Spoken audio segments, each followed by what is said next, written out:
Welcome everybody to the CRowesNest podcast. I'm Carlton Rowe, black belt under Pedro Sauer via Keith Owen. Rest in peace, sir. Today, I'm honored and blessed to have two of my purple belts here, Justin Powell and Wendy McVicker. We've traveled the world together in the name of Jiu Jitsu. So real quick, let's go ahead and do introductions. Justin Powell. Been doing Jiu Jitsu for, a few years now, I guess. I don't keep track of time. So that's all I got. All right. Wendy McVicker, kind of the dojo mom, I guess. So been on the mat for about 5 years now. Wow, nice. Yeah, and we're going to talk about the very unique position that you sit in as quite literally the only regular female that we have. So we're going to touch on that. But first, the reason that we're together today is primarily to talk about the importance of finding the right partner when it comes to getting ready for testing and working through the curriculum and finding a partner that you can count on and depend on, and somebody that you can trust with your well-being. All these things I'm hoping will come up because you have been linked at the hip now for quite some time. Which has been hard on my back, by the way. Well, I'm starting to think it's a you thing. It might be. Because hear me out. Because your hip's so much lower than mine. True. But you were my partner. I was. Unexpectedly for brown. Brown. Yeah. Last minute changes with travel arrangements and all that good stuff. You were my partner literally one day before we left for my brown belt testing, and then both of you helped me extensively get ready for black. And before we go into how much I appreciate that, because that could be a whole podcast in and of itself and what that took and everything that's involved in that. But you guys, outside of you stepping in and being my partner when I needed it, you guys began to work together from blue to purple, and that purple belt curriculum it's a monster. It's got a few steps to it. It's got a few steps. It's 17 drills. It takes about an hour and 20 minutes to just perform the drills, let alone the grappling portion of the testing. But it is beefy, and it takes anywhere from 3 to 7 months to prepare that. So while I was getting ready for mine, the three of us spent a lot of time down here together, just the three of us. And that was 8-9 months of just every single day being down here doing this stuff.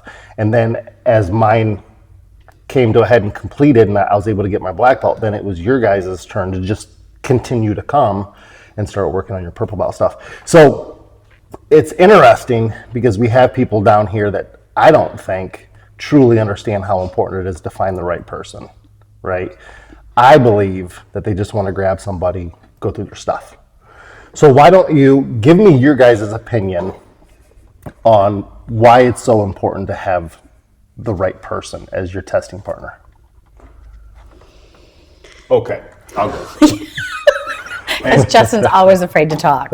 So, well, the biggest thing is you have to find a person that is going to commit. So, which I think a lot of the other guys have kind of like come around to it a little bit. So there's a little bit more of a commitment when it comes to curriculum. And they didn't find that out until the purple belt curriculum. But they have to be consistent. So you can't have an individual that's, not here half the time. So, and I always knew that Wendy was going to be here.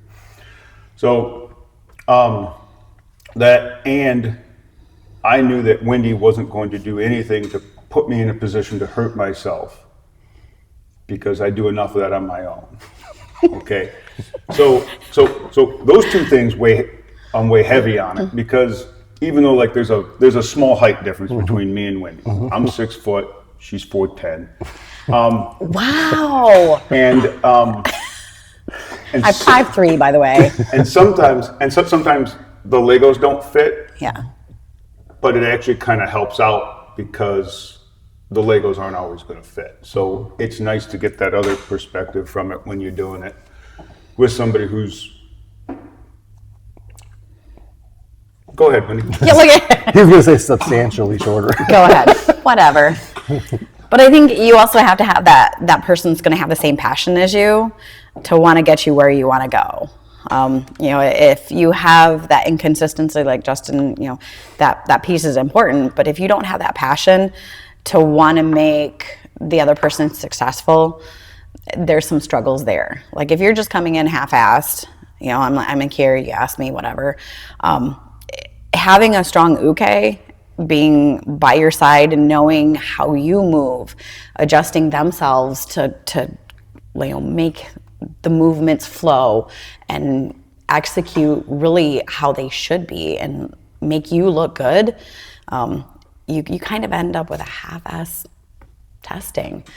Which would lead to less confident than Right. you should be, right? And we've seen that. Yeah. We've seen it when the wrong partnerships come into play, how devastating that can be Yeah. to how the person that's supposed to be testing really looks. And that one simple switch changes the whole dynamic.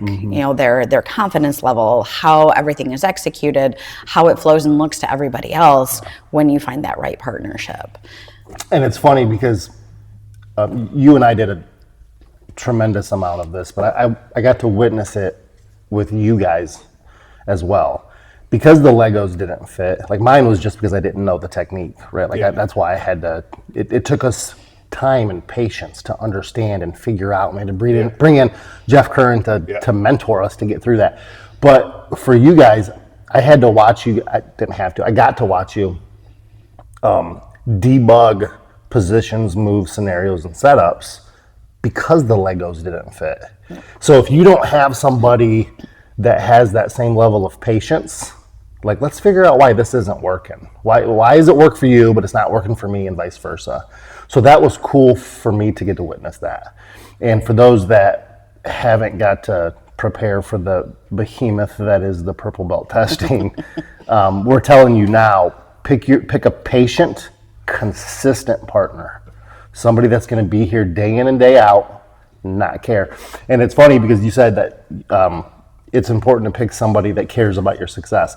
When I was getting ready for my black belt, I felt like you guys cared more than I did. There was times that I didn't want to be in here. I would walk over here and you guys were like, yay! And I'm like, oh, shit. Like, dude, I would rather be doing literally anything other than this right now. And because of you guys brought that different level of energy. When I came in, it was like, well, they're not leaving. I have to go through my stuff, right? And we would do a deep dive sometimes into one thing that took 20 minutes to get through. Like, why isn't this doesn't look right? It doesn't feel right. And it was because of you guys that I was able to do that. And heaven forbid the toll that it took on your body I think we added it up. It was something like 2,000 and some throws that you had to take. It was quite a bit. Over that course. And I probably a third of those were without any sort of a crash pad. They were just on the regular mat. But I think you guys are right. It's super important to find somebody that's consistent, that cares that you succeed, right? Justin traveled with me to Idaho to test, obviously, because he was my uke, and like he was my biggest cheerleader, right? And then when you guys were testing for purple belt, you came down COVID. Like the week before, you were on your deathbed, and there was no way in hell Justin was going to let you not go through it. It was like, nope, we've came this far. It's going to suck. You can suffer for 2 hours, and we're going to complete this because we've done this together. And I think that's cool. I think that's pretty awesome to see, especially because, believe it or not, you guys aren't the typical people that would be partnered together. No. I mean, from the outside looking in, it's like, what? Those two? But you guys made it work, and you looked unbelievable. You looked great, right? The rest of the student body was like, oh shit, we got our work cut out for us now. And it's because you guys set the bar for that. So going off of that, that's all the good stuff. Yeah. Right? Give me an example of a time that annoyed you with each other. Like, because there was months. 3, 4, 5 days a week. There was months. Okay. So I want people that are listening, whether they be in our association or whether they be in a different association that has a partner and they're getting ready for a testing, they need to know that it's not all rainbows and sunshine or whatever the saying is, that there's times that it's like you're frustrated with your partner. Did you have any of that? I don't think I had one. Oh, you are a liar. I'm serious. I can't think of one. I can't think of one. It's like it's like right now when I look at it, I've been in 21 years of a blissful marriage. Not one bad time. I can't think of one bad time. That's half of the opinion. Kate, I'll continue to remind him of year 7. So I guess I don't dwell on it too much. Sure. I don't put a lot of thought into it because a lot of times it's a fleeting thing. Okay, so sure, her height is aggravating because it's so hard to do certain things. Yeah. Okay. I think just Thursday I went to do a straight ankle lock and her foot just came flying right out because it's not long enough. Okay, but other than that, I mean, yeah, I don't, because I just don't think that I dwell on things long enough to have them bother me for the long term. Sure. I believe that, actually. I'm slightly dense, so I just Sure make me the asshole here. There had to be something that... And we lovingly joked about it a lot of the times. The incessant amount of add-ins. Yeah. Oh, I love those. That mysteriously made it into the drills that weren't supposed to be in the drills. And I laugh at it, especially now, like when we drill. We're probably the 2 pain in the ass students when you give us something to drill and we turn around and drill it and then do other things. I have a video on that, by the way. Things that annoy your instructor, part 2. Look that up. Like, it's like, oh, wait, we can do this. And then we just kind of move into something else. But for those of you who don't know Justin, he is a wrist lock whore. That's fair to say. Thanks, Rob. Yeah, wrist lock whore. So I think we counted probably one day and there was like an additional 50 some wrist locks that you just magically added into our drills where we're trying to learn our drills because they just happen to pop up. And there's already enough moves, right? Right. So. Those times that, because I was so focused, I'm like, this is where my head needs to be. I need to be learning this stuff. And then here comes a wrist lock. And it totally disrupts the whole flow. I'm like, fucker, stop the wrist lock. And considering there's only like 2 wrist locks in the entire 156 move crate, you then lead yourself to go, am I missing a move here or what? Yeah. Right. Those were probably my problematic. And look, he can't even deny it. I can't. Look at the smile. I like to keep it light. Yeah. Okay. I think one thing that when it comes to curriculum, most people get, I think the wrong road that they take with it is that they treat it like a job. Right. And like any job, you're going to get fucking sick of. Yeah. So I don't take it too seriously. And what did I tell you? When it was go time, it would be fucking go time. We did. There wouldn't be any fucking wrist locks in there, no shit like that. Yeah. And there wasn't. Everything was fine. I magically just erased them. So, but yeah, I don't like to, if you approach it too serious, I think you're going to burn yourself out on it. And you can do that going from white to blue, let alone from blue to purple. And let's not even get into the brown belt stuff that's coming up, because that stuff is twisting my mind 6 ways from Sunday. So I think there were a lot of days where we both walked in the door and it was like, here we go again. But that lighthearted mood kind of kept it fun and playful. Yeah. And you're welcome for that, by the way. Gave us a break. Or what the 2 weeks that we kept blending 2 drills together and it was like the oh shit moment when we had to reteach ourselves those 2 drills to make sure we split them apart the way that I think that was a smidge frustrating for the both of us. Sure. That's all on. Yeah. Professor Owen did a very good job with those. Love him. He did a very good job with those. So then give me an example. So we talked about the lightheartedness of it and how you guys were able to maintain your sanity, right? And I think that you bring up a good point. If you treat it like a job, jiu-jitsu is no longer your escape, right? Like, and your jiu-jitsu should be your escape from your job.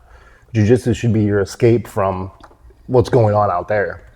So if you treat curriculum like a job and you take it too serious, you don't just get burnt out, but you kind of get bitter, right? Like you can literally teach yourself to hate the requirements for your next rank. And some people go, well, I'm not chasing rank. That's fine, but if you're here, why would you not? Why would you not try to learn and then be evaluated based on that learning and then get a new belt? You may not be chasing it, but you're still here to learn. Might as well. Well, there's a lot of stuff in that curriculum that is instantly applicable to the mat. For sure. So, like when I first started, I didn't want anything to do with rank. I was happy being just a no strike Both white of you. belt. Yeah. Yep. Until I wanted to do a kids class, and that was the requirement to do a kids class was to be a blue belt. Yep. And then you find out that once you actually start to learn the curriculum, you start to see stuff on the mat, and then you can start to see it earlier until you can get to the point where you can start to apply it. But it all starts from the curriculum. From the curriculum. Because nobody's going to go out and YouTube their way into being good at jiu-jitsu. No. Okay? No, it's what we refer to as the Rolodex method, right? Where you might know how to teach somebody who doesn't know jiu-jitsu 200 moves. Yeah. But then you grapple with the person that doesn't know how to do jiu-jitsu and you can't land any of those 200. You're just a Rolodex. You just have 200 moves that you can show off and lead them to believe that you know what you're doing, but you can't land any of the 200. There's a problem. I would rather know 5 and be able to land 4.5 of them. Right? Yeah. And that's what's cool about our curriculum.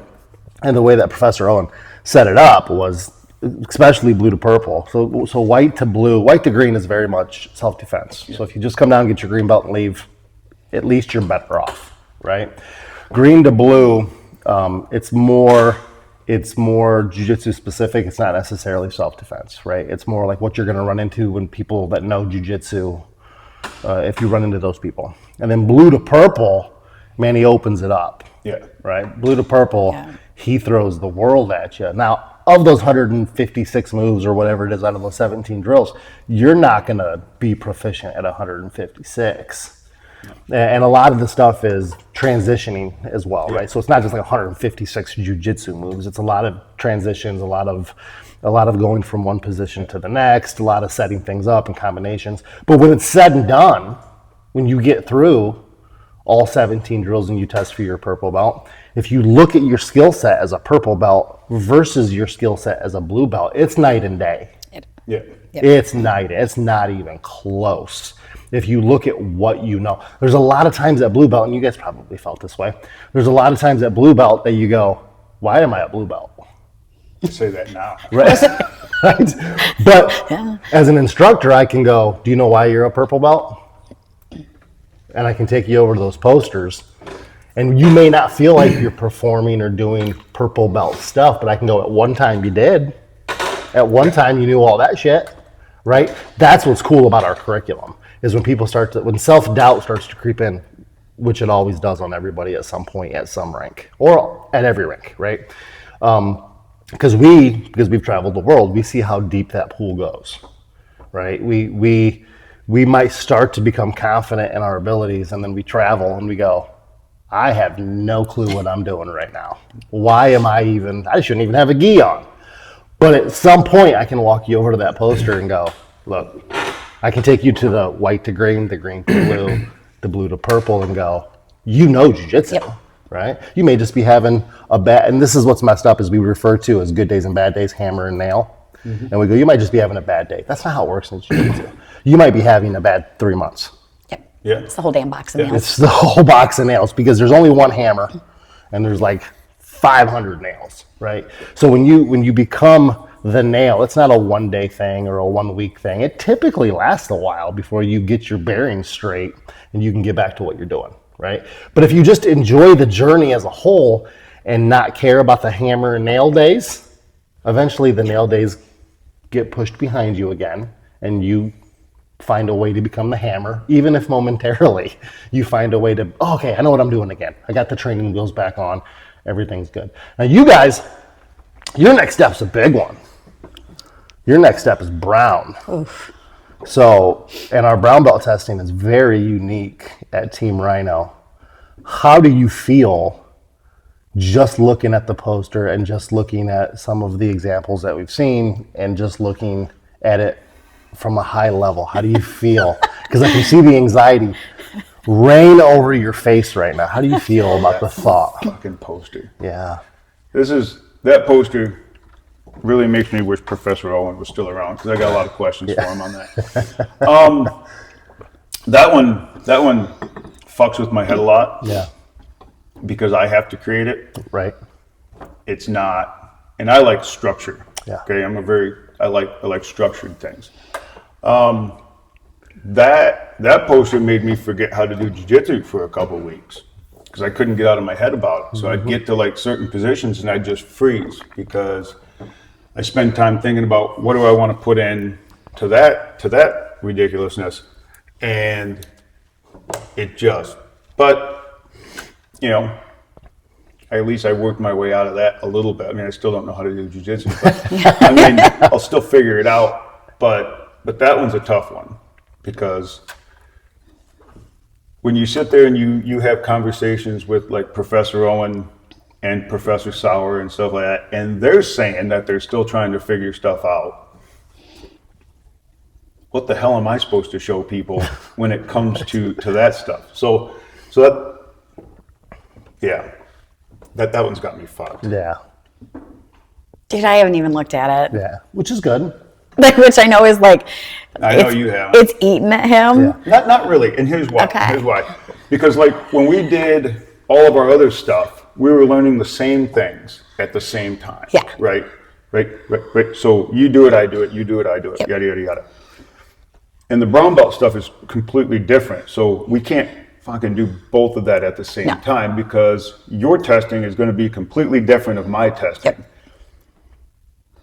I don't have the attention span to learn yours and mine at the same time. Okay. Yeah. Okay. We had a pretty dedicated one, and we were flipping stuff back and forth. Yeah. So I think when it comes to like the brown belt curriculum, and I've had this conversation with Rob too, I think the best approach for that would be like, and you're quite a bit ahead of me in hours anyway. So you'll work on yours, we'll get your testing done. And then I can start really focusing on like mine or whatnot, you know, because I think it has to almost be one at a time, just because of the fact that they're completely different. You know, there might be some stuttering like a son of a bitch.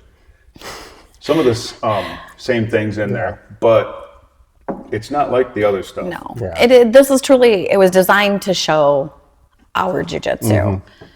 And I love that about it. Like, I love the thought that went into that, because at this rank, it should be the time to show where you're at in your journey. Like, my jiu-jitsu is considerably different than yours. I'm short, I'm a lady. How I approach things and how I have to execute things is going to be considerably different. Sure. And this is my opportunity to really bring that to the table and say, okay, from a girl's perspective, this is what works for me. Yeah. And this is why it works for me. Let me show you how. The variations that you guys have no problem executing, and I stand back and go, well, that's cute. Not a chance in hell I'm going to do that. But it's my opportunity to go, okay, let me take that, make it work for me, and now let me show you how. If I can take that and have my testing hit home with a white belt female to go, shit, it is okay. Like, these are the things that I can do. Yeah. In a room full of guys, I can still be functional and I can still execute things. Yeah. I just have to do a little bit different, and that means I did my job right. Yeah. And that's the beauty of this thing that we love, right? Is that you the expectation of you is the same, but it's not identical. Yep. Right? Like the expectation is, from this position, you should be able to do this. but you have to do it the way that your body allows you to do it. And we often see that, and you guys often partner together in class as well to drill stuff. So you guys are constantly adjusting for your lack of height, your lack of strength, your everything that goes into being a female jiu-jitsu, right? Like you constantly are going, I can look over and see you going, this is not for me. This is not going to work. And then you'll act like, is it okay if I do this? Yeah, you should have to do that. Like he doesn't have to do that. You should totally do that. Yep. So it's a cool process to watch. It really is. So going into that then, why? Why are you guys, so when it comes to class even, for the most part, 80% of the time, you guys are each other's drilling partners just for the technique of the day. Where does that come from? I think it started from doing the curriculum stuff together. So you built so much trust. Yeah, because I know she's not going to fuck me up. Right. So, Intentionally hurt. Yeah. Let's clarify that. You have booted a few people in the face, and you do punch sometimes, but that's fine. In a fit of rage. Yeah, I know, right? I know, and it's fine. It's fine. I should be able to take a girl punch at this point in my life, okay? If I can't, then you might as well just name me Robin and call it a day. Okay, wow. But All right. I think that's where it came from. It just came from the fact that, we can, there is a little bit of trust there, even if she does lash out. That we can work through a few different things. And now granted, I'm not the tallest person here, but the overall average of the individuals here are a little bit shorter. So for me, it's nice to be able to just to try to work a technique like a straight ankle lock that I might not be. I have to adjust how I use it on somebody who's shorter. I just can't try to lock it in and then lean back. Yeah. Because once I go back too far, her foot's only so long. It pulls right out. Yeah, and I lose it, and I'm like, this is cheating. So I think it just kind of started from there. Yeah. Because there was a period of time between your testing and our testing, and he was already slightly broken. Yeah. I was. And to his point earlier, he didn't help himself on some things. Sure. So I think we established that drilling together because we knew if something happened to him, it impacted both of us. Right. So it meant that we were out a training partner. So to know that, while we're drilling, I had to baby that knee. And if we were drilling something that was, impactful for that knee, I needed to make sure that I was executing a little bit lighter to not hurt him. And I think that's kind of really where that started as a whole. And then it just kind of blossomed out of that because he's always gimpy. Actually, you're pretty good right now. Right. Well, I never did get the knee fixed. It just kind of stopped hurting, and then I just ignored it. And I'm just it's going to wait until brown belt. Probably. Yeah. But I think it just, that's kind of where we're at. Because I'll hear him often on techniques that you'll show, and he'll go, I know you won't hurt me. Right. So come on. So, and to be fair, we still continue to have that playful, banter back and forth about, leg locks that can't work because I'm short, or the fact that, he breaks my nails. It's your own fault. So you don't have a choice. You're not supposed to have long nails on the mat anyway. Exactly. Yep. So you don't have a choice in the fact that if you choose a partner, they've got to be a guy. Yes. Right? You're like our token female. Yeah. And we'll get into that later. But you have, was it weird to find comfort in the fact that your favorite person to drill with and to trust was going to be a female? No. I don't know why. Yeah. I don't overthink things, Carl. No. I mean, we've known each other over 30 years now. Yeah. And I've never been considered somebody who overthinks things. Yeah.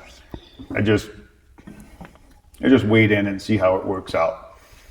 But there are very few people that I will look at doing certain things with here on the mat and stuff like that, as far as knowing that I'm not going to get, injured and stuff like that, as far as some of that stuff goes. But no, I mean, I And the thing about jiu-jitsu is that, like, when anybody, let's say at work, you know, when they see it, all they see is a bunch of very uncomfortable positions, right?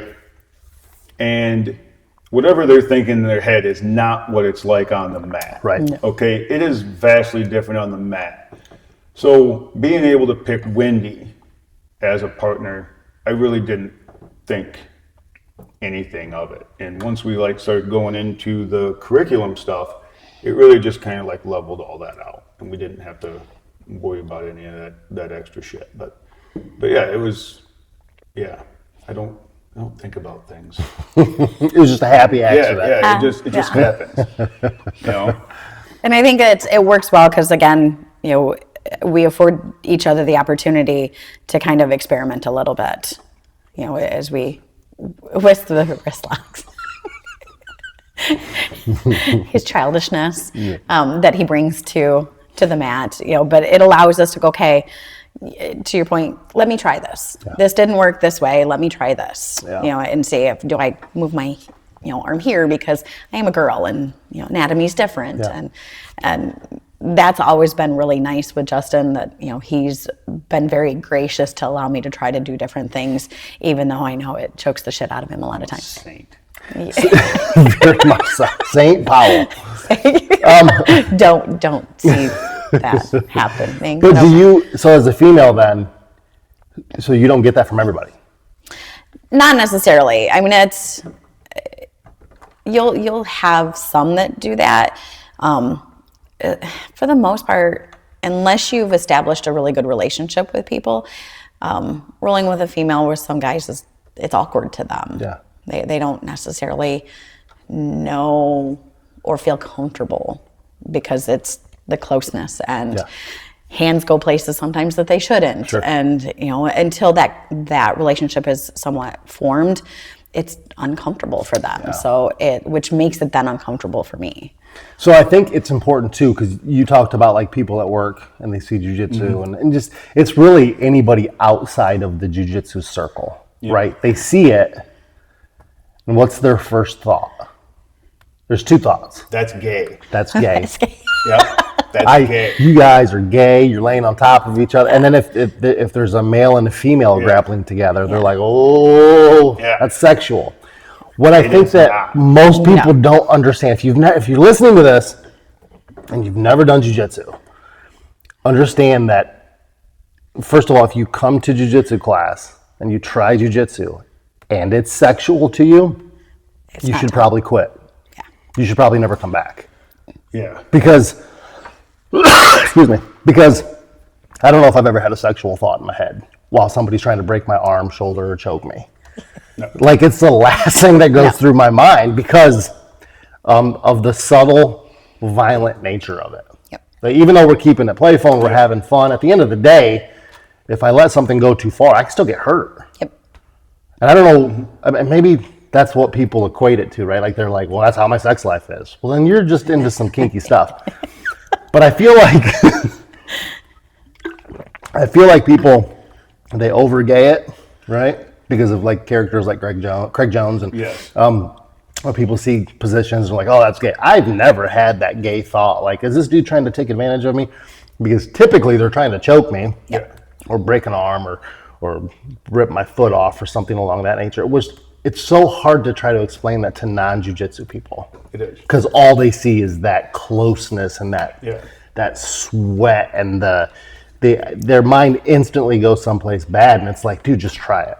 Yeah. Just try it. You'll see. And the sweat's one of the biggest things, because the amount that some people sweat is nuts. It's nuts. Okay? Yeah. We've got some people in here. Yeah. And so if you're one of those people that... Drew. If you're one of those people that are germaphobe, jiu-jitsu is going to be hard for you. Yeah. It's going to be very hard. It's going to be difficult. And like for her, I think one of the things is like a few of the individuals and stuff like that. I think when they roll with a female, they go a little bit too far in the other direction, so they'll just roll with her like she's just another guy. So they end up more aggressive than what they need to be, just to try to like Remove the sexuality. yeah. And I'm not saying that that's what they're doing, but It's subconscious. that might be one reason why she has a hard time with a few other people because they go more aggressive with her than what they would with like me or I totally agree. or a Jacob or anything. I totally agree. So, I think, and I've never thought about it that way, but I think that there's something there. Like if I treat you like a man, then you'll see that I'm not sexually trying to, right? And it's like, dude, she wasn't thinking that anyways, right? No. And we're gonna, like, I can't wait to get into the woman's perspective of jiu-jitsu. And that's coming, right? Like in just seconds. But we're gonna take a short break. I'm gonna make sure everything's recording properly. We're gonna get something to drink. Yeah. And then we're gonna reconvene, and we're gonna. This is where we get into the difference between men and women on the mat here in White Pigeon, Michigan. If you're watching this from someplace else and it's different at your school, congratulations. We're talking about here. Okay. So reconvene in 5. All right. Yes. We're back. And it's 5 o'clock somewhere. So Justin and I are drinking. Actually, in England, because It's perfect. they're like 5 hours ahead of us. It's perfect. Wendy's got Bailey's in her, so don't let her fool you. So yeah, this next topic that I want to get into can only come from, we can only have opinions, really. It's going to come from your perspective. Oh, okay. And this is a perspective that I think has been a long time coming. I think that your perspective now is probably different than what it would have been at, say, White or Green, right? Because you've been through jiu-jitsu. I mean, you guys are purple belts. That's huge, right? And I think that we need to make sure that purple belts understand that that's huge.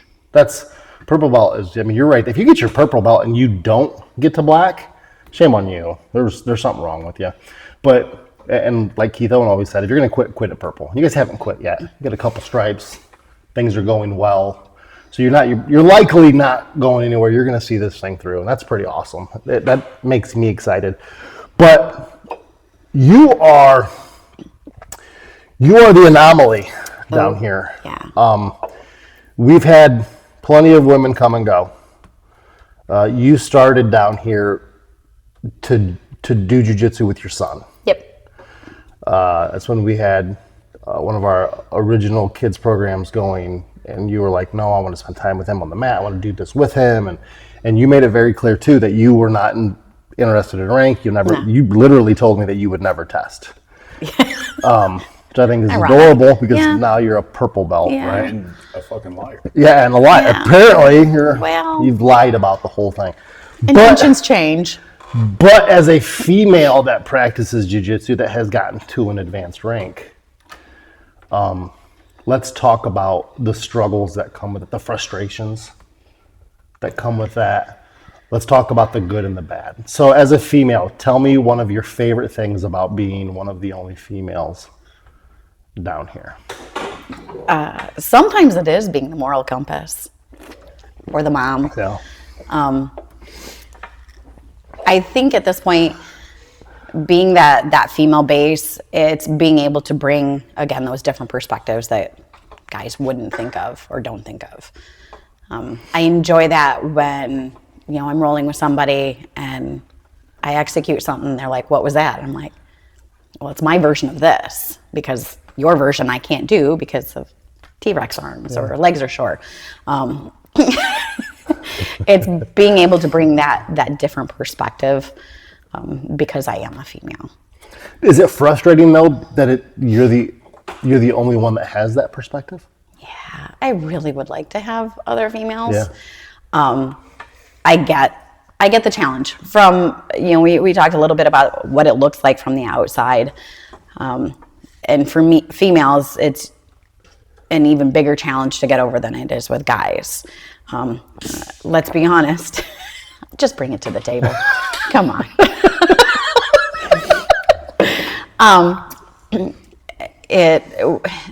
What we would benefit the most out of jiu-jitsu is understanding those compromising positions. But in order to understand and be able to defend, you have to put yourself in those compromising positions, and it's uncomfortable. Especially, it's uncomfortable with somebody that you know, let alone stepping onto a mat with a whole bunch of people that you don't know. And not having that female clientele makes it challenging to get more female clientele. Yeah. I've obviously in 5 years gotten really comfortable with the people that are on the mat, you guys and a handful of others that are here. So it's not as big of a deal to me, but to the ladies that do walk through the door and for a hot minute step on the mat, I think that's one of the biggest challenges from a female side of things. They don't stick around long enough to find the comfort. No. Right. You'll have ladies that'll step on the mat, and I grew up with 5 brothers, and I'm all good with, being roughhoused and wrestling, and that's cute, but that's not where we're at. This isn't, your brother and you're not wrestling on your living room floor. They're trying to choke you. They're trying to hurt you, nicely. And if you can't mentally get past the fact that they're trying to make you better and they're trying to teach you something, this is going to be a challenge for you. Sure. It's a mental game. It is truly a mental game when you first get on the mat as a female without having those other female partners. Did you ever want to quit? Ironically, no. Yeah. Have you had like the blues yet? Yeah. Okay. They've ebbed and flowed. It's never been a really long time, but it's a little bit in blue and even in purple. Yeah. Like, what the hell am I doing? Like, I feel like I'm getting my ass handed to me on a regular basis. The green belt or blue belt I'm rolling with is just slamming me.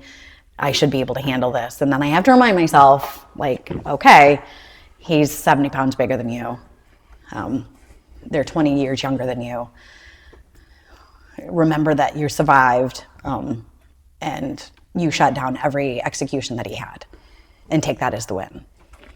So you've been able to, as a smaller female, you've been able to find victories where most guys blatantly ignore it. Because guys don't look at defending a submission as a victory. They only look at submitting people as the victory. Yeah. So you've experienced the frustrations. You've experienced, obviously being the only female down here for long periods of time. We've talked about you not ever getting to you've had the blues, but you haven't gotten to the point where you wanted to quit. What is the most frustrating part about being a female in a class full of guys, of all ranks? What is the most frustrating part? What do you wish they knew? Remember, as much as I hate saying it, I'm not as strong as you are, which means one of probably my biggest pet peeves is being manhandled. And the over-aggression. And we've had the conversations, and I've had like one-on-one conversations with certain guys that, like when I have to defend the bruises on me, it gets interesting.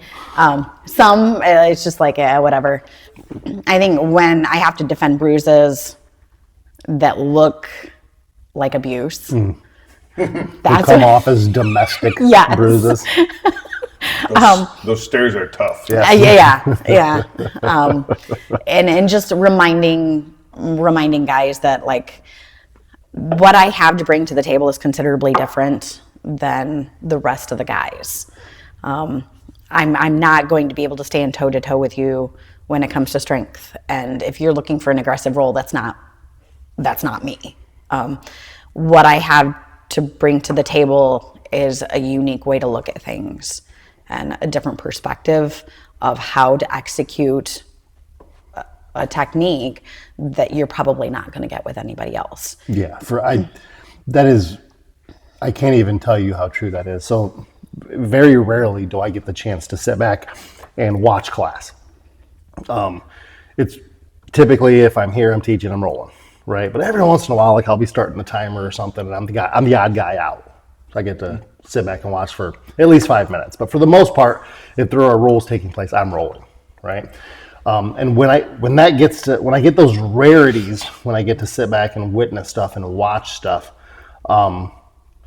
it's interesting because I'll watch two guys, 25 to 55, white, green, blue, or purple, that will lock horns and not do anything for 5 minutes. Or maybe there'll be one or two transitions, right? But they'll literally lock up, not do anything for nothing exciting for the entirety of the round. And if you're with the right person, I'll watch you throw 15 submissions. I'll watch them throw 15 submissions, right? I'll watch your roll and go, man, if I was looking up YouTube rolls, or if I was going to pay for a pay-per-view jiu-jitsu match, that's the match that I want to watch because there's so much going on. And for those of you that have found the beauty in rolling with you, that's what we love. So if we don't smash you and we allow you to play jiu-jitsu with us, you're going to give us 3 or 4 rolls in 5 minutes. Because you're going to throw that many submissions and that many transitions versus guys who we have to win. Yeah. Right? So I'm going to go with somebody and we're just going to hold each other down. There's maybe one submission attempt. To where with you might throw 12 things on me in 5 minutes, and 11 of those things, no guy down here is going to throw on me. So it's interesting to sit back and watch, and it's like, man, that's the role that you want because of how much you just got exposed to jiu-jitsu, and Professor Sauer talks about that, right? You want to see all of jiu-jitsu. And if you relax and you allow your partner to play jiu-jitsu with you, how much of that you're going to see versus wah, boom. Yep. Right? So when I look around and I'm like, oh, they clearly just paid their tournament fee and they're going to a tournament today and they've had a bad day at work. I don't know what's going on over here. And then when I get to you, if you're with the right person, now how frustrating is it that that you'll have people that don't understand the value in that? It really it shuts down the roll, in all honesty. Yeah. And I think it isn't any different for a smaller guy, if they're rolling with somebody. If you can't move and you just go into complete defense mode, it shuts down the roll. Like, nobody's winning anything. Nobody's learning anything. You just got one person smashing the other, and the other one's just trying to stay alive. Now, some people back in the old school days would say, well, that's jiu-jitsu. Yeah, that's great. What are you learning? What are you learning? I mean, if we can't come to the mat and roll and both parties walk away learning something, what good did the roll do? Yeah. Like, even if we talk in the perspective of the nail and the hammer, if you're the nail, you should still be able to walk away and learn something. Sure. Again, it's whether you defended something or you stayed alive, or like, you should be able to walk away learning something even as the nail. And if you're not thinking in that perspective, change your mindset. Right. Because you're missing out on so much.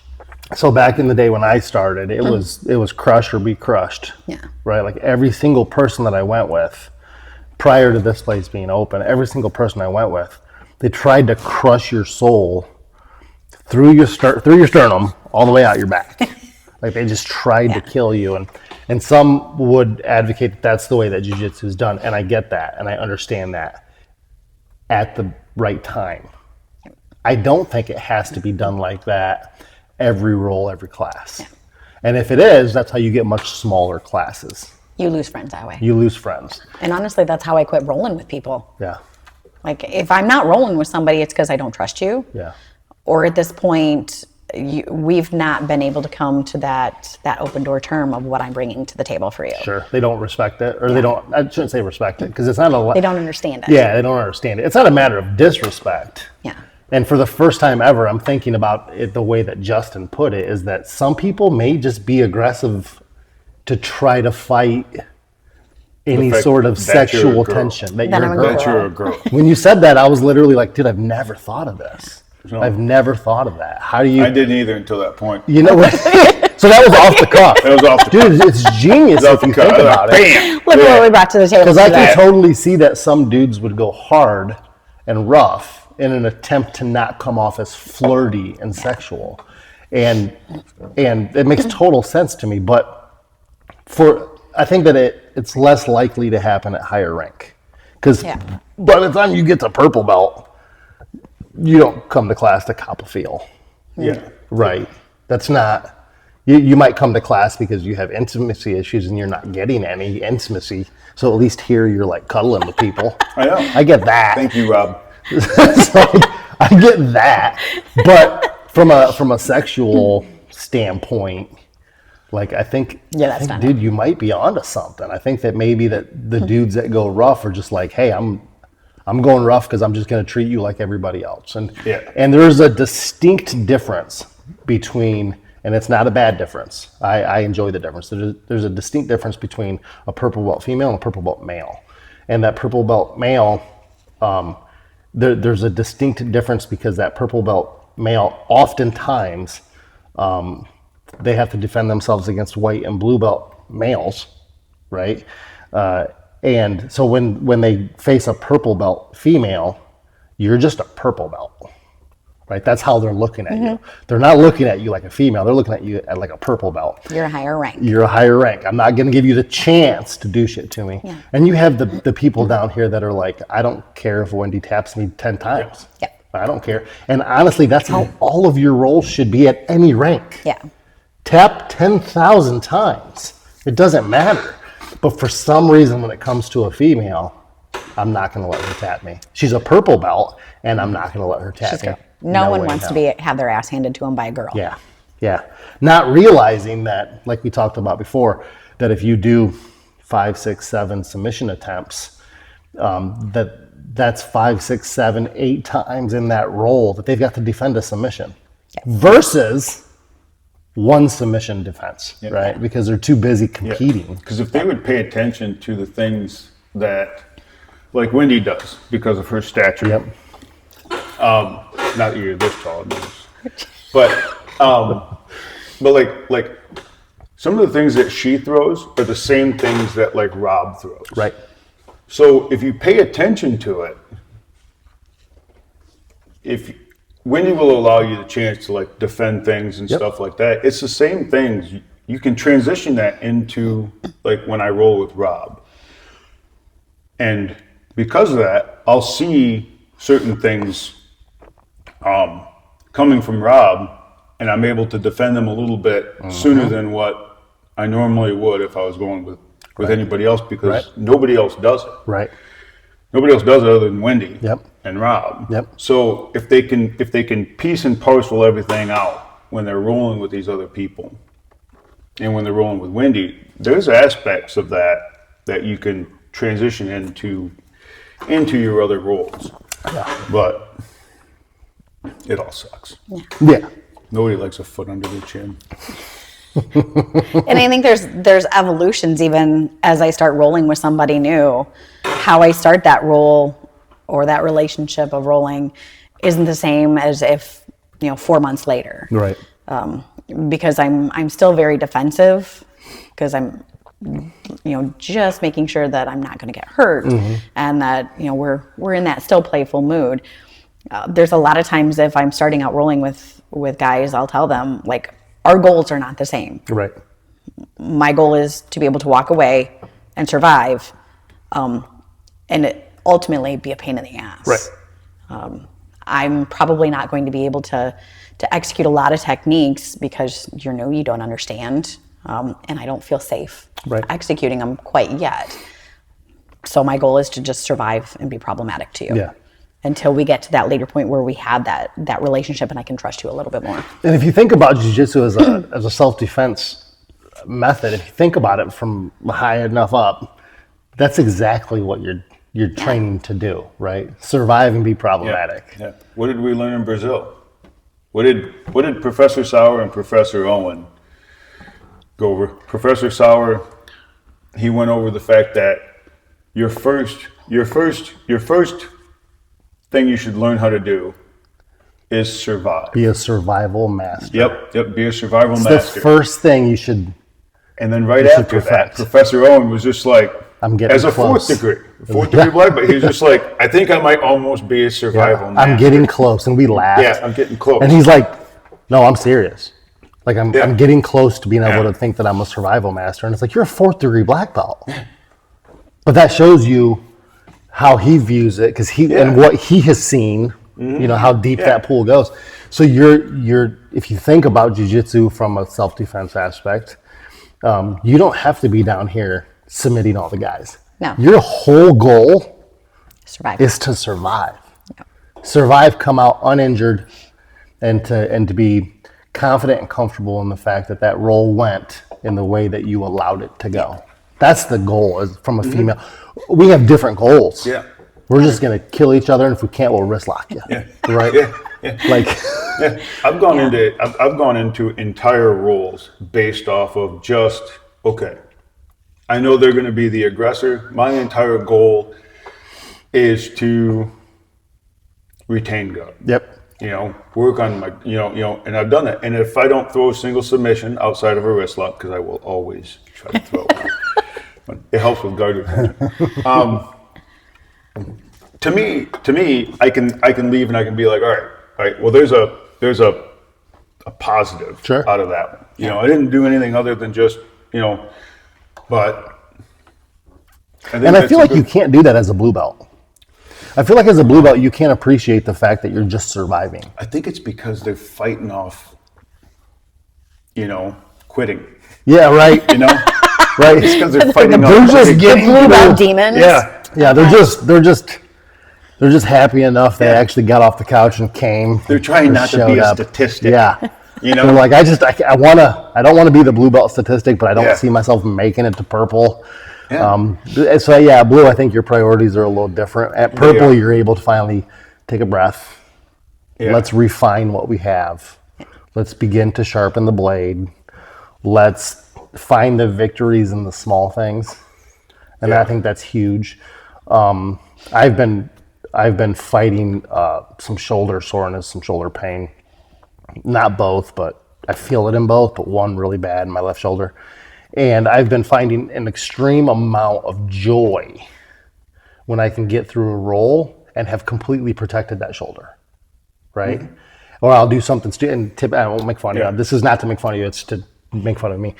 Typically, because when I go with you, you are smaller, and I'll do something dumb, and you won't do anything malicious, but you'll do something to that shoulder, and I'll go, damn it. Like, why did I think it was okay to do that to her? Because she's smaller and she's a female. And now I'm like, oh my God. I think we just did it last week. It was like, oh my Lord, what did you do to my shoulder? You didn't do anything to my shoulder. When my shoulders aren't hurting, it's fine. But it's like, oh, she's small. She's a girl. I'm going to do this to Wendy and I can get away with it. So I won't try that with a guy.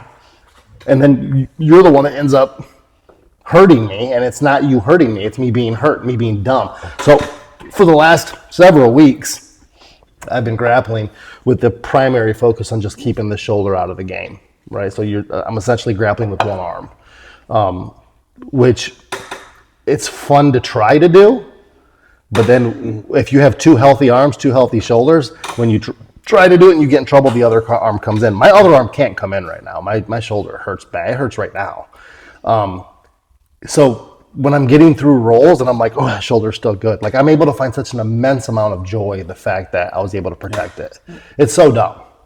Yeah. But because I've been in it for so long, I can recognize, hey, that's truly a victory. That's way better than submitting anybody. I stopped me from being further hurt. Yeah. Right? Because I don't know what it is. I don't know if it's torn, sprained, inflamed. I don't know what it is. And I've had shoulder problems in the past, but it's an interesting thing when it comes to jiu-jitsu and the trust that we put in our training partners and the physicalness that we give our training partners and that we hand over to them and hope that they don't abuse. Yeah. Right? It's a scary thing at times. So like for us, we can go with a new person and we kind of get excited. A little bit. Like we have a new guy and it's like, let's go, bro. Let's see where this is going to go. A little bit. And then from a female perspective, I know that you oftentimes will sit back and monitor. Yep. Like, I want to see their mat etiquette. Yep. I want to see how they treat things. Before you put yourself out there, you're like, I don't have to prove anything to this new guy. I'm going to sit back, and if he looks like he knows the mat etiquette that I'm looking for and he knows how to play jiu-jitsu, then I'll put myself out there. But there are times that you'll look out and go, yeah, no. It's not worth a busted lip. And that It's playing not worth- jiu-jitsu takes a minute. It does. It takes a minute. Dude, does it. Yeah. Because like we've had a few high school wrestlers out here and stuff like that, and their mat etiquette is still really good, but they're all wrestlers, so Yeah. they're very Their mat presence is good. Yeah. Their mat etiquette is different because they're wrestlers. It is different. It is different. They're cross-facing and- real hard. and wrestling is overall at its core. It's very aggressive from the get-go. And jiu-jitsu, we're Lazy. very much so. Slap, bump, lay back, be like, come on, bud. Yeah. Let's go see how this goes. Yeah. But yeah, for a female, that is very off-putting. Yeah. Very off-putting. For us, it's, you know what? This could be fun. This could be a good time. This could be fun. Let's see what this new guy has to offer. All the way until I limp off the mat. Right. But It's I'm going to get one of two versions of a guy. I'm either going to get the overly aggressive because I'm the girl. I'm a purple belt. She's not going to, conquer me. Or I'm going to get the guy that's awkwardly uncomfortable because I'm a girl. Because they're like afraid to touch. Yes. They're like, Yeah. don't press charges. Yes.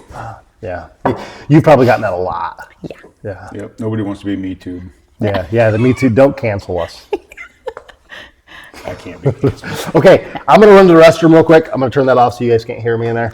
And then when I come back, I'm going to do a speed round of 5 questions. Oh. So, Okay.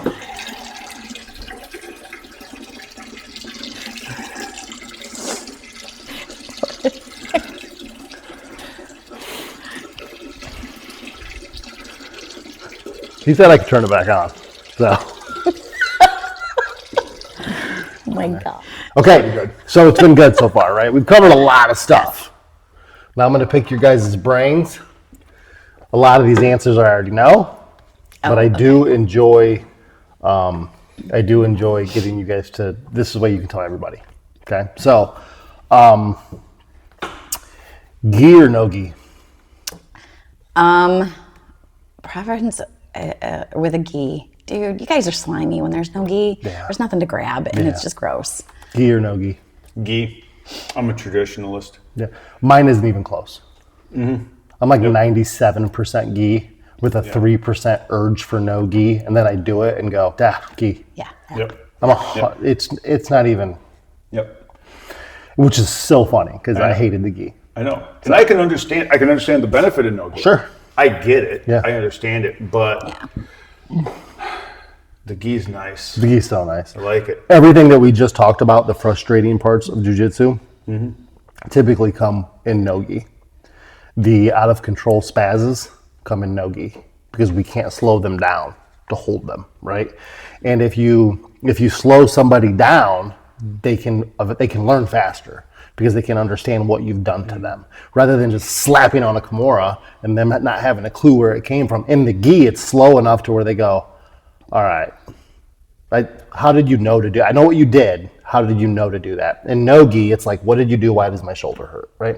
So for me, I went from being like anti-gi first 4 or 5 years, just because I didn't know how to defend collar chokes, to I love the gi. I feel weird without it.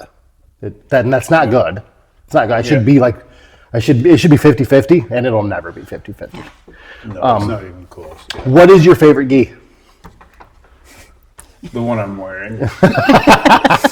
And the newest one I just bought. Which one's that? Do you have a favorite?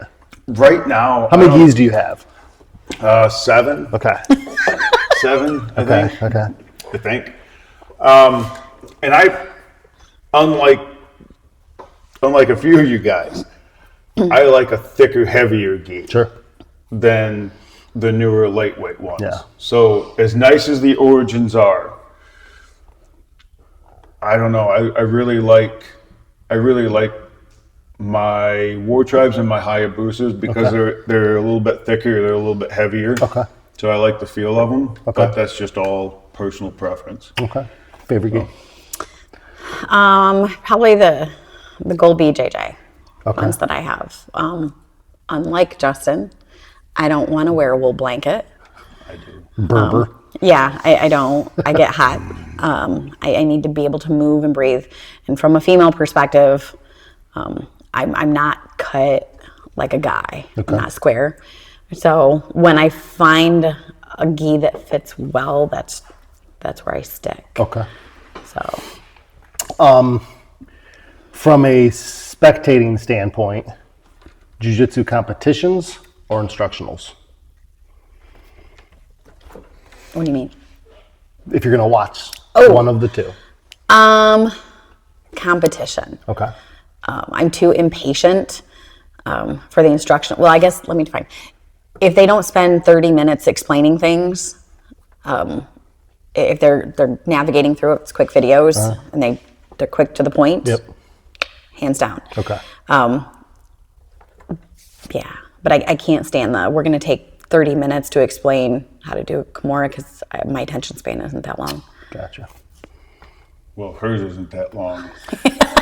Kind of figured I was going there, yeah. I mean, let's be realistic. Anybody who knows me knows that my attention span isn't very long at all. Yeah. But I think, yeah, and a lot of it's for the same reasons. You know, like you're going to take X amount of time to explain a move that takes 10 seconds to apply. And I see the point behind it.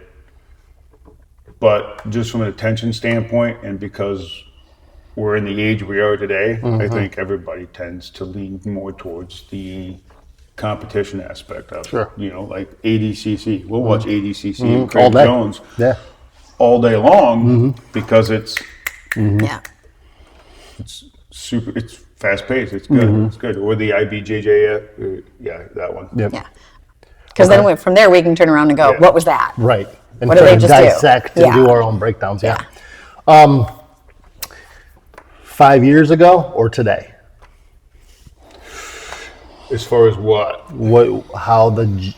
How classes are either enjoyed or Today. partook in. Today. Okay. Today.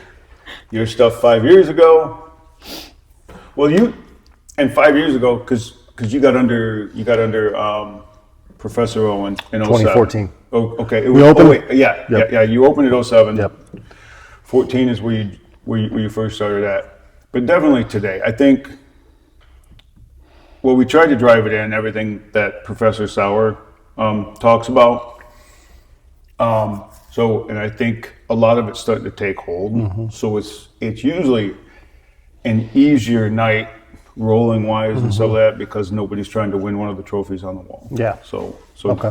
definitely today. Okay. Today. All that reason.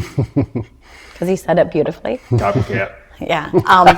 But on that same token, from a personal perspective, where my confidence level sets and where my growth has taken me, Yeah. obviously, is, you know, I've traveled a lot in my life's journey in the last 5 years, and both emotionally and mentally, what I have learned along the way, I don't think I'd trade to go back 5 years. Ugh. Life with or without jiu-jitsu? Oh, hands down with. I think close, right? Yeah. Until Like, if he may like say without just to mess with me. he's a but liar. It's not even. You can't even. No, Yeah. like there's, at this point, this is our outlet. Yeah. Like Yeah. I think we can all admit when we don't have it, we're not. Life's worse. Yes. Yeah, for sure. We're not the same. With or without. It's definitely with. My wife would even say so. Yeah. Say so. So even which is why I think a lot of times I don't know. I don't think it's. It could be because just I'm simple, but like I don't think I'm ever gonna get the blue belt blues as a purple belt. I don't think I'm ever gonna hit the wall. Not because I don't care, just because I'm 46 years old. Right. I'm happy to just be a purple belt right Yeah, now yeah. at 46. I mean, I have goals, but I'm aware that I might be 1 or 2 injuries away, and purple belt might be as far as I get. Okay, I mean, I'm fine with it. So yeah, definitely. And I don't know what the fuck's gonna happen. Yeah. Well, a bad day of jiu-jitsu is still better than a day with no jiu-jitsu. It sure the fuck is. And people that don't do it don't understand that. You can come down here, get your ass kicked, be irritated by everybody that you're with. Yep. But it was still a better day than not It is. having it. Which is why Right. Tuesdays and Thursdays show up to work, and I'm just Yeah. like, it's a jiu-jitsu day. Yeah. Okay, because no matter how fucked up that day at work's going to Yeah. I have the opportunity to have it be predominantly worse without breathing later on. Okay, which puts the entire workday into perspective. Yeah. Okay, so So what's your coolest experience you've ever had in jiu-jitsu?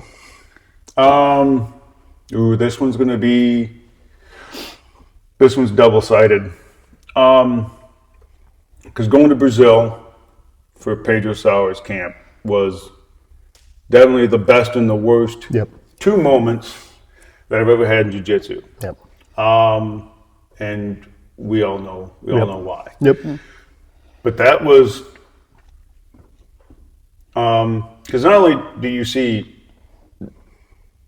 you get to actually be in the place where it started. Yeah. You know, maybe not at Pedro Sauer's house, but the guys from Brazil show up every time and stuff like that. It's a really cool atmosphere and experience to be there. And if you show up with any preconceived notions with how good you are, they're going to go away pretty quick. Yeah. You know, because it's a different level of jiu-jitsu there. You know, their understanding of it and their immersion into it is a little bit different than what we're going to get in the middle of White Pigeon. Right. So it's a pretty cool experience. Yeah. But yeah, that one was it was also the worst. Right. So, Right. What's yours? I don't think I could deny the fact that it was, Brazil at this point, to be able to experience a lot of the things that we got to experience, and at this point do it together. And the journey, not just being in Brazil, but the journey getting there, trying to get home, and the memories that were solidified in that trip. I don't think that'd be a tough one to beat. Yeah. Yeah, I'm the same way. I often, look at the pictures on the wall or pictures on my phone, and I relive that trip. And while it was the best trip I'd ever had, also, coincidentally, it was the worst trip I ever had. But I'm glad that I got to spend that trip with 2 of my students, and for the majority of the trip, our instructor, right? So while that was awesome, it was still very bittersweet. This is my shameless plug for the Pedro Sauer summer and winter camp. If you have not went, you should probably consider it. By far, one of the coolest experiences that I've had as an adult.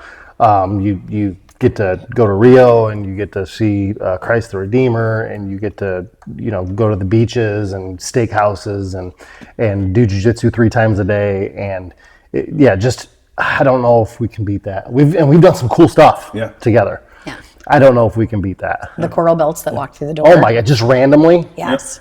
When you go to the Pedro Sauer camp, the chef for the week, Baru, is a coral belt. That's the difference between White Pigeon, Michigan, or really any place in the United States versus going to the motherland, So I agree. I think it's also where I had my conversation with Keith about going to purple belt. Yeah, because you were a blue belt at the time. I was a blue belt at the time who forgot his blue belt when he went down there and had to buy one while I was down in Brazil. Yeah, there's a curse that we have. It was, I tell you, it's a thing. But that's where I had the conversation with him about first going purple. He didn't even have the entire purple belt curriculum released then. No. Yeah, I remember that. All right, give me one thing. And so this question's 2-part. I'll ask the first round, then we'll go to the second round. Give me one thing you wish that people that don't do jiu-jitsu, those who have never experienced it, give me one thing you wish they knew.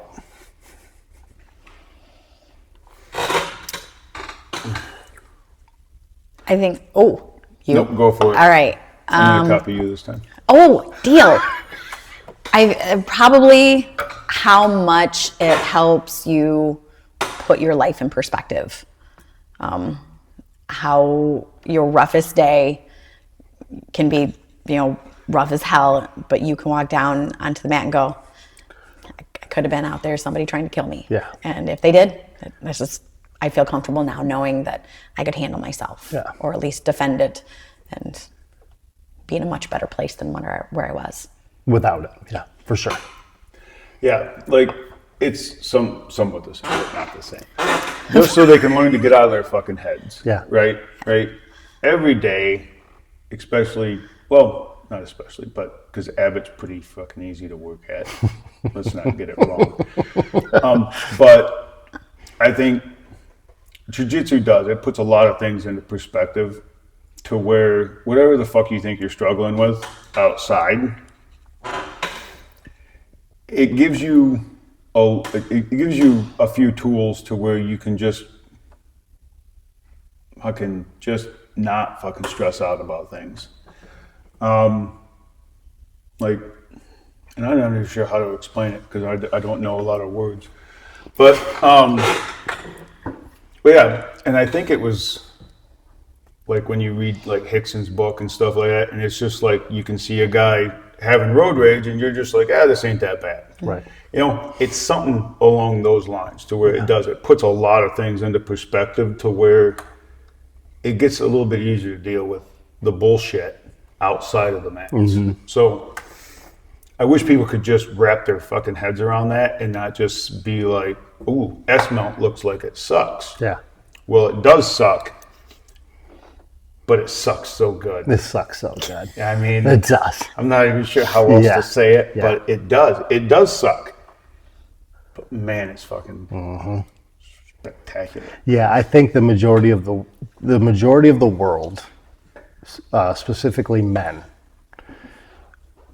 could learn a lot from realizing exactly how vulnerable they are. Mm-hmm. Yeah. That We all know the toughest people that have ever lived. We all know them. I just see red. Yeah, I just see red things slow down, and bodies start hitting the floor, bro. I think that men can grow so much and become so much more of a man if they knew exactly how vulnerable they were. And those men come through the door, they take one class and they leave, right? If they just stuck with it, the world would be a much more peaceful place because you then get exposed exactly to how dangerous people can be. This is not punching and kicking. This is taking you down, controlling you, and doing what I want to do to you at will when I want to do it. That is very, very valuable to a man who thinks they're the toughest person ever lived. To a female, the level of confidence that you can get, the level of self-control that you can get from jiu-jitsu, it cannot be measured.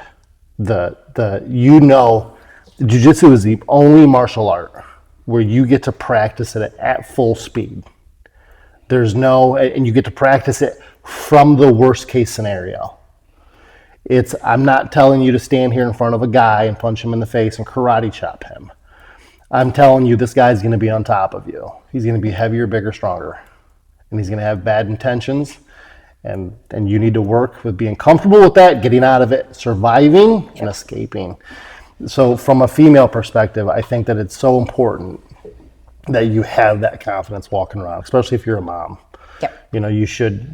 To ignore something as valuable as the life-changing lessons that jiu-jitsu will give you is just ridiculous. And I wish that could be a PSA, like we could put that on TV and throw that out there. Right. Yeah, it'd be nice because I actually think it could make.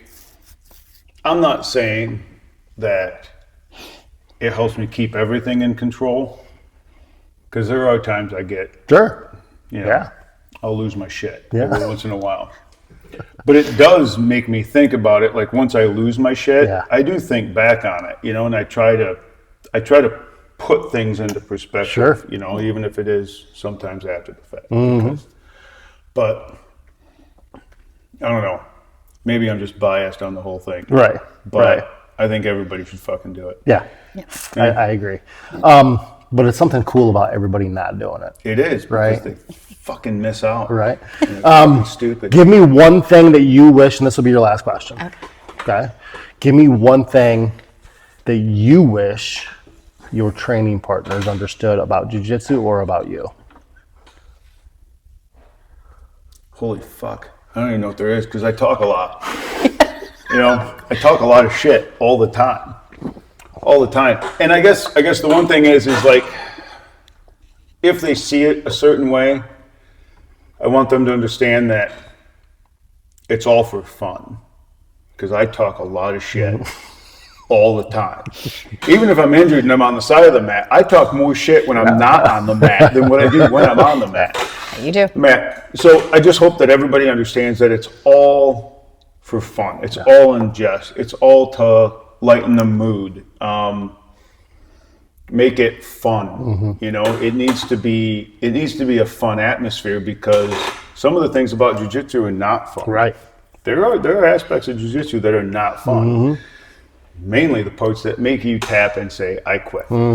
But that's the whole point of it. And if they don't see it that way, well, I hope they do. And after this, if you listen to it and you still don't, well then, fuck you. So, because I just explained it. So, Jesus. All right, Wendy. I don't know how. I don't even know where to go with that. I just don't. I don't know how else to be. Your turn. My turn. Wow.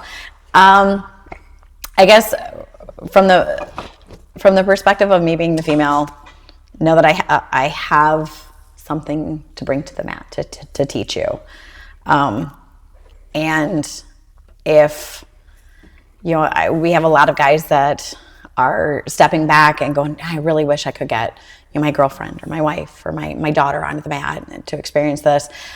Remember that when you're rolling with me, that if you want them to be on the mat, roll with me like them.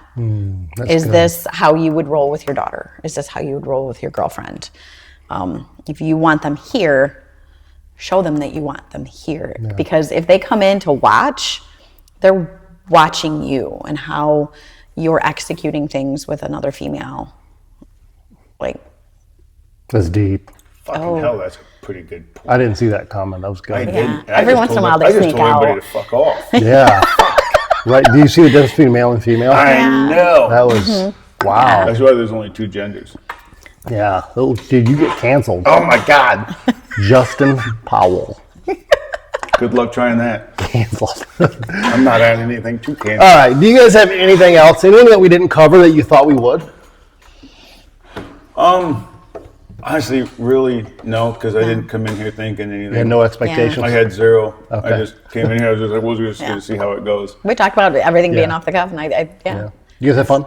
Yeah. I did. Thanks for the beer. Yeah. I appreciate you. Thanks for the Baileys. Oh, okay.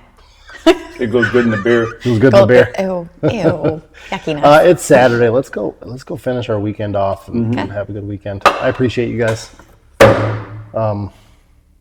That's all I got. Bam! Let's get out of here.